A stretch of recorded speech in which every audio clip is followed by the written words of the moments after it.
Okay, so this is the rosemary area. Ako mismo ay super challenging sa akin ang rosemary. Bakit kaya, Teacher Kim? Ano po kasi ma'am, ang kanya pong way ng pag-aalaga, ayaw niya nang hindi siya naiinitan. Ayaw niya ng sobrang basa. Tapos po, may tama po talagang soil medium para sa kanya. Okay, Gusto niya po ay nakaka-drain agad yung tubig. So, ayaw niya gusto niya ng init. Opo. Pero, Sun-loving po ang buhay. Sun-loving, pero ayaw niya ng sobrang tubig. Opo. So, Hindi po siya pwede nang laging nababasa.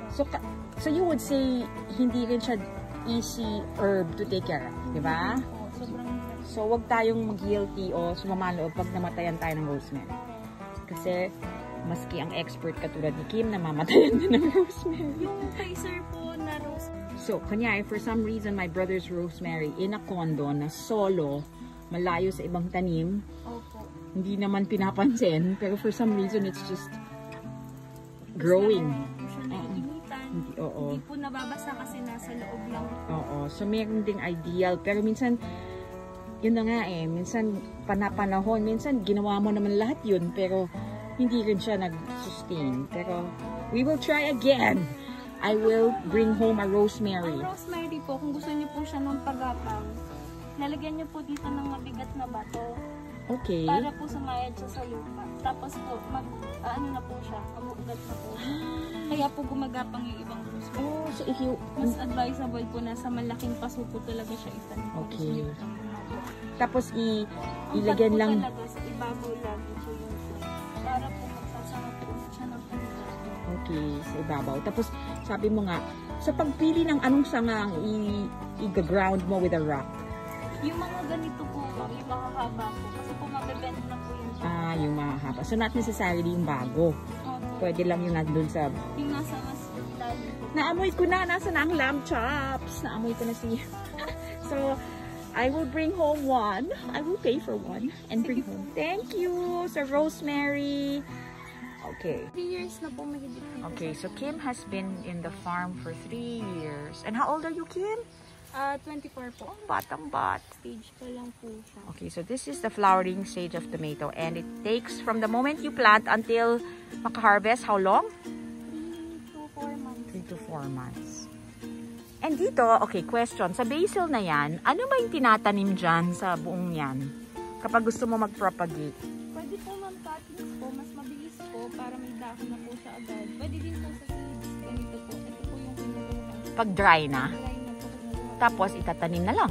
Ayun na. Dito po sa kahayaan lang po namin malaglag. Pag may tumigil po, yun na po. So kung gusto mong cutting, saan ka magka-cut? Kahit saan? Tapos Ito po ma'am, pwede po yung mga ganito. i-root mo pa ba sa tubig? Hindi na. Hindi na po ma'am. Yung iba po, pwede po. Pwede binababad po sa tubig. Rosemary, pwede din po binababad. Pero yan, generally, pwede na. Ayun Ayun na. Talaga siya. Oh, yun na. May basil ka na mamaya. Visible na po yan dyan.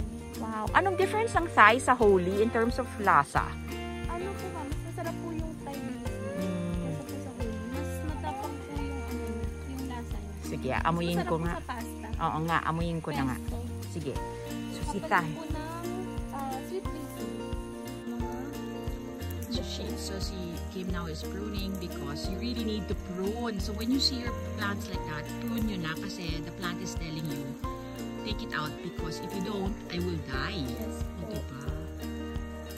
Okay, so wait. There. Okay, so these are the different basil variants dito sa Sweet Spring. Thai, holy, basil. Yung Thai is actually better daw for the pesto. Then the holy, which is your, pwede kayong pesto, pero mas, ano yung flavor, mas light. And then, but it's a general herb for all kinds of dishes, pwede yan. Ang holy. Holy. And then, ito ang my forever. Si oregano. Italian oregano na my forever. Because, anong sabi mo? Forever na siyang nandyan. Opo. At hindi siya needy. Ano niya? Galing, no? Ano itsura niya sa baba? Wow! I love using this kasi for mga pasta, tomato-based sauces, bolognese, ganyan. Ang sarap ng oregano. Okay, ano naman yung Lush. Ano ba yan? Baka kainin ko yan at hindi pala pwede. Sa bahay. Ano yan? Passion fruit po. Ay, passion. Red and yellow. Yes, I ate that. I ordered before. Oh, passion fruit. So, pwede siyang kainin. Sa ngayon po pala siya, nagla-letter S, tapos pumipitik po. So, yung ahas na yun. Yun po pala ay makamandag po na ahas. Pag tumatalon. Nagla-letter S po siya. Tapos, tumatalon po. Pero hindi mo dito nakita. But don't you think nature has its way? Parang they know you're the manager, so hindi ka nila... Sila po minsan sa baba, nakakapatay po sila ng ahas. Pag peste ng ibang taliman. So parang sabi nila, don't start. So these are grapes. Itong mga nasa gulong, no? Na nag-attempt sila. And you can see, nakita mo yung grape vine and the grape. Oh. So hindi ka pa natubuan? Hindi pa po siya nag-flower. Parang hindi siya. Okay, so hindi siya na-support ng community. Wag muna daw, sabi niya sa grapes. Maganda po siya before nung lumaki po na maiging. Nawala po yung bahay po ng grapes. Okay, so sa Dasma and Jennifer Trias, Cavite, meron na silang grapes. Kahit sobrang init po. Kahit sobrang init, so there's a way. Hindi pa yung lasa. Green po siya na ano po.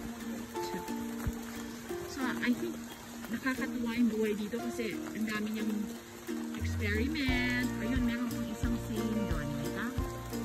Ano sabi?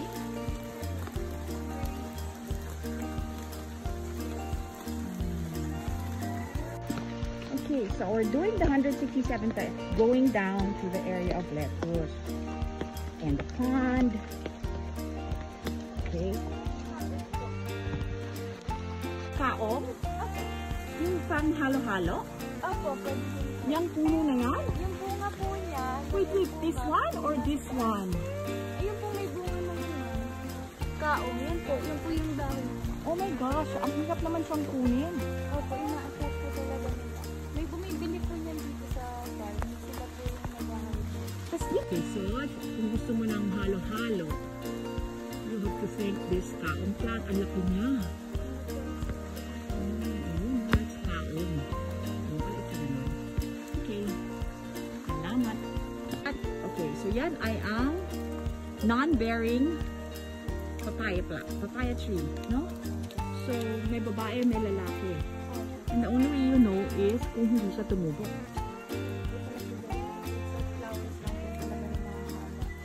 So, ang tanong is, what is the purpose of a male papaya plant? Ginagawa po namin siya. Pesticides. Pero hindi siya nakaka-feed.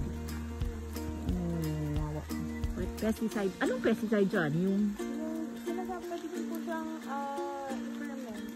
yung ano? Dahon po. Ay, yung dahon niya. So, meron palang papaya plant na walang purpose. In terms of feeding. Coffee beans Ayun. po ang ganda po. Ayun, ang ganda. 45. Di ba may ano? Blend 40. Commercial. Ayan si Rose Ariana. Ilang taon na siya? Bali po, So, anong benefit ng pagkakaroon ng kalabaw sa gamit po namin pang-araro po. Ataro, di ba? Kami gumagastos sa mas mapapadali po yung trabaho nila kasi sila po yung magbibigay. Oo, so yun ang kanila. So there. So this is the lettuce area. And of course the buko.